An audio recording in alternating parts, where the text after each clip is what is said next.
জয়পুরহাট সদর উপজেলায় হারিয়ে যাওয়া গ্রামীণ ঐতিহ্যবাহী তন্ত্র মন্ত্রের পাতা খেলা অনুষ্ঠিত হয়েছে।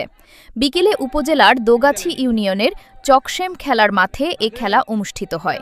স্থানীয় সূত্রে জানা যায়, গ্রাম বাংলার প্রাচীন বিনোদনের অন্যতম মাধ্যম ছিল তন্ত্র মন্ত্রের পাতা খেলা।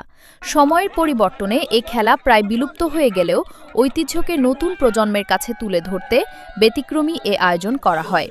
খেলা দেখতে জয়পুরহাট সদরসহ আশপাশের বিভিন্ন এলাকা থেকে হাজার হাজার মানুষ মাঠে ভিড় জমান। বিকেল থেকেই মাঠ ও মাঠ সংলগ্ন এলাকায় উৎসবমুখর পরিবেশের সৃষ্টি হয়। দর্শনার্থীরা আগ্রহের সঙ্গে খেলা উপভোগ করেন এবং হারিয়ে যাওয়া এ ঐতিহ্য পুনরুজ্জীবনের উদ্যোগকে স্বাগত জানান। আয়োজক ও সাবেক ইউপি সদস্য আব্দুল কুদ্দুস বলেন, গ্রাম বাংলার অনেক ঐতিহ্য আজ হারিয়ে যেতে বসেছে। নতুন প্রজন্ম এসব সম্পর্কে তেমন জানে না। তাই আমাদের সংস্কৃতি ও ঐতিহ্য সংরক্ষণের লক্ষ্যে তন্ত্র মন্ত্রের পাতা খেলার আয়োজন করা হয়েছে। মানুষের ব্যাপক সাড়া পেয়ে আমরা আনন্দিত।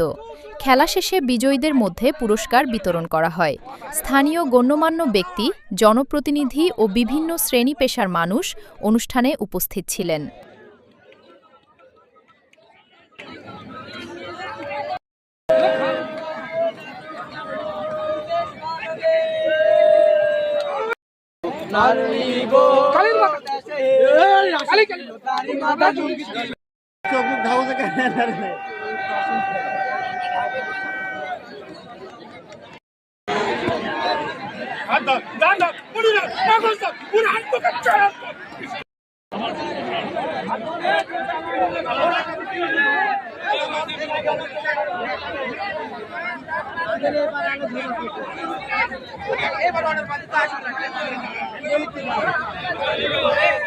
চোখ ধাউছে কেন